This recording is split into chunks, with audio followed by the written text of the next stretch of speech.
अगर मैं आपसे कहूं कि आपकी रसोई में पड़ी हुई सिर्फ 3 चीज़ें बिना किसी महंगी मेडिसिन के, बिना किसी सर्जरी के डर के आपकी बंद होती हुई नसों को अंदर से साफ करने में आपकी हेल्प कर सकती हैं, तो आप शायद पहले मुस्कुराएंगे और फिर कहेंगे कि डॉक्टर साहब ये सब यूट्यूब वाली बातें हैं, आप कुछ रियल बात बताइए। लेकिन ज़रा 10 सेकंड के लिए रुक कर आप सोचिए कि कभी कभी जो इंसान बिल्कुल पतला होता है, फिट दिखने में लगता है, कोलेस्ट्रॉल रिपोर्ट भी नॉर्मल होती है, फिर भी उसे चेस्ट में डिस्कम्फर्ट, सीने में दर्द, बीपी का अप डाउन होना या फिर कभी कभी सडन हार्ट इवेंट क्यों हो जाता है। वहीं दूसरी तरफ कुछ लोग ऐसे होते हैं जो कि थोड़े से ओवरवेट होने के बावजूद सालों तक बिल्कुल स्टेबल रहते हैं, उन्हें किसी तरह की कोई प्रॉब्लम फेस करनी नहीं पड़ती है। तो सवाल ये आता है कि क्या प्रॉब्लम सिर्फ आपके वेट में या आपके कोलेस्ट्रॉल में है या कुछ और है जो बॉडी के अंदर चुपचाप चल रहा है।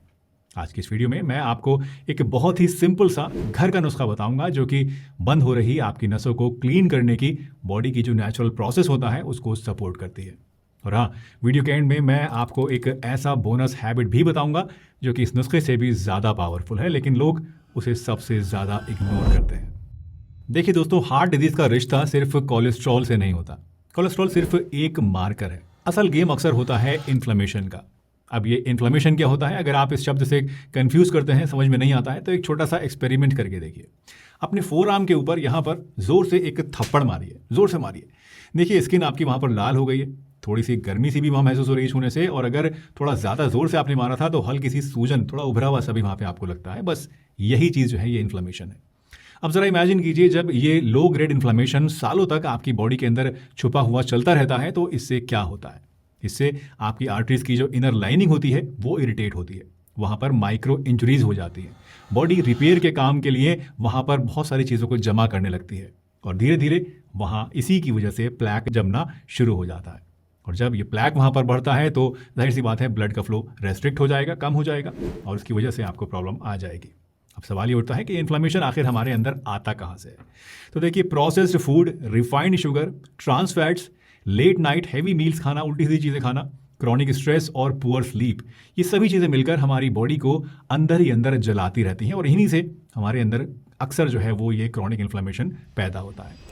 नेचर ने हमारी बॉडी को सेल्फ हीलिंग डिज़ाइन के हिसाब से बनाया है, यानी हमारी बॉडी अपने आप को खुद हील कर सकती है, बस उसे सही एनवायरनमेंट मिलना चाहिए। और हमारी आज की जो रेमेडी है ये बॉडी को यही एनवायरनमेंट और सपोर्ट प्रोवाइड करती है। आइए एक एक करके जानते हैं इन 3 इंग्रेडिएंट्स के बारे में, और फिर हम समझेंगे कि इसे कैसे लेना है और कैसे इसको हमें इस्तेमाल करना है, या क्या इसके साथ आपको प्रिकॉशंस लेनी है। दोस्तों, आगे बढ़ने से पहले एक और इम्पॉर्टेंट अनाउंसमेंट करना चाहूँगा कि अगर आप अपनी हेल्थ प्रॉब्लम्स के लिए मुझसे संपर्क करना चाहते हैं, सलाह लेना चाहते हैं, तो अब आप हमारी ऑनलाइन हेल्थ असेसमेंट सर्विस के जरिए ऐसा कर सकते हैं। आपको बस एक फॉर्म भरकर हमें भेजना है जिसमें कि अपनी प्रॉब्लम और लाइफस्टाइल के बारे में डिटेल्ड इन्फॉर्मेशन आपको फिल करनी होगी। आपकी डिटेल्स के बेसिस के ऊपर मैं आपको आपकी प्रॉब्लम का पूरा एनालिसिस करके बताऊंगा कि आपकी प्रॉब्लम की असल वजह क्या है, इसके लिए आप क्या कर सकते हैं और कैसे कर सकते हैं। ये एक पेड सर्विस है जिसकी फीस हमने बहुत ही मामूली सी रखी है ताकि आप में से ज़्यादातर लोग इसका लाभ उठा सकें। इसका लिंक आपको नीचे डिस्क्रिप्शन में मिल जाएगा। लेकिन हाँ, एक बात ध्यान रखिएगा कि ये कोई टेलीफोनिक या वीडियो कंसल्टेशन सर्विस नहीं है, बल्कि एक कम्प्लीटली ऑनलाइन सर्विस है जिसका मकसद आपको सही दिशा में गाइड करना है। चलिए मेन टॉपिक पर वापस आते हैं और बात करते हैं अपने उस नुस्खे के बारे में जिसका आप बेसब्री से इंतजार कर रहे हैं। दोस्तों, ये नुस्खा बनता है 3 सिंपल किचन इंग्रेडिएंट से। पहला है हनी, दूसरा है टर्मरिक यानी हल्दी, और तीसरा है ब्लैक पेपर यानी काली मिर्च। शुद्ध रॉ हनी जो होता है इसके अंदर एंजाइम्स और एंटीऑक्सीडेंट्स होते हैं जो कि बॉडी को सपोर्ट करते हैं। ये हमारे नुस्खे को पैलेटेबल भी बनाता है और ओवरऑल क्लीनिंग सपोर्ट भी देता है। लेकिन एक बात याद रखिएगा कि मार्केट का मिलावटी हनी आपको नहीं लेना है, बल्कि प्योर रॉ अनफिल्टर्ड हनी ही आपको लेना है। ये ढूंढना आपके लिए मुश्किल हो सकता है, लेकिन इस नुस्खे के लिए ये एक बेसिक रिक्वायरमेंट है। अगर आप मार्केट का नकली हनी लेंगे तो वो शुगर सिरप के अलावा कुछ नहीं होगा और उसमें कोई मेडिसिनल प्रॉपर्टी भी आपको नहीं मिलेगी।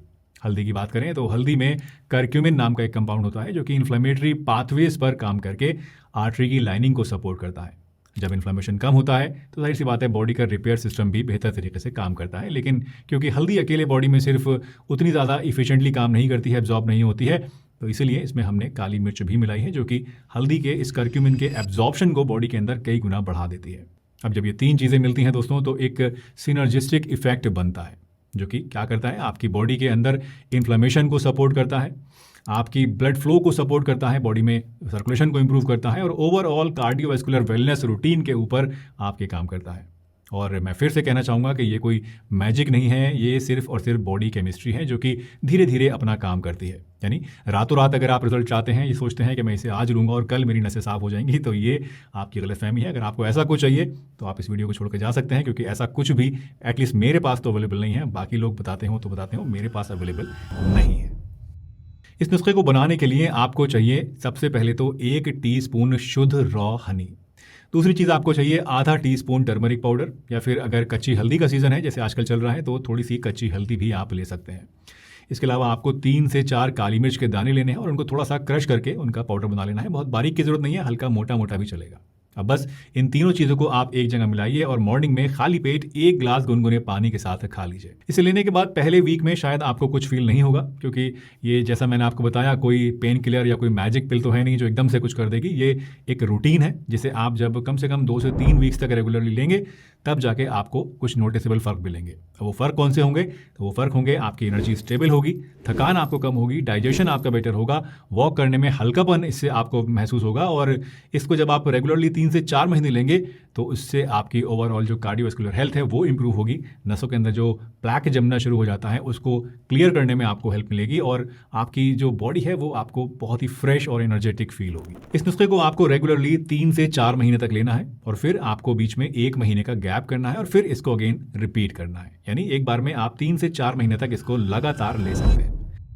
वैसे तो ये रेमेडी सेफ है दोस्तों, लेकिन सिर्फ 3 केसेस में इसे आपको सावधानी के साथ लेना है। पहला, डायबिटीज़ या फिर हाई ब्लड शुगर के केस में। आप जानते हैं कि हनी जो है वो शुगर को स्पाइक कर सकता है, इसलिए अगर आपको डायबिटीज़ है तो बिना डॉक्टर गाइडेंस के, बिना डॉक्टर की सलाह के हनी को अपने रूटीन में आप मत शामिल कीजिए। दूसरा, अगर आप ब्लड थिनर्स या फिर सर्जरी को प्लान कर रहे हैं तो हल्दी कुछ लोगों के अंदर ब्लीडिंग टेंडेंसी को अफेक्ट कर सकती है, यानी इससे ब्लीडिंग का खतरा बढ़ सकता है। तो अगर आप ब्लड थिनर के ले रहे हैं ऑलरेडी या फिर आपकी सर्जरी होनी है कुछ आने वाले टाइम में, तो अपने डॉक्टर से कंसल्ट कीजिए, उसके बाद ही इसको आप इस्तेमाल कीजिए। तीसरा, अगर आपको एसिडिटी या फिर सेंसिटिव स्टमक है तो खाली पेट हल्दी और मिर्च कुछ लोगों के पेट को जो है वो इरिटेट कर सकती है। ऐसे लोग क्वांटिटी को कम रखें या फिर इसको आप सुबह में नाश्ते के बाद लें या फिर अपने डॉक्टर से पूछ कर ही इसको इस्तेमाल करें।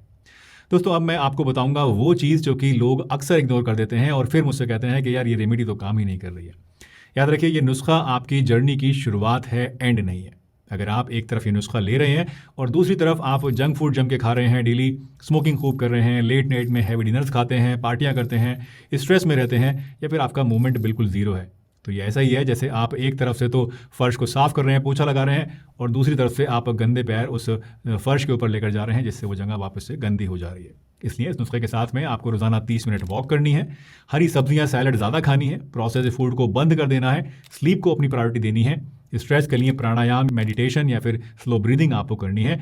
और अब आइए उस प्रॉमिस्ड बोनस हैबिट की तरफ चलते हैं जो कि सबसे ज़्यादा इग्नोर्ड होती है और सबसे ज़्यादा पावरफुल है, और ये हैबिट है डिनर को लाइट रखना और जल्दी खाना।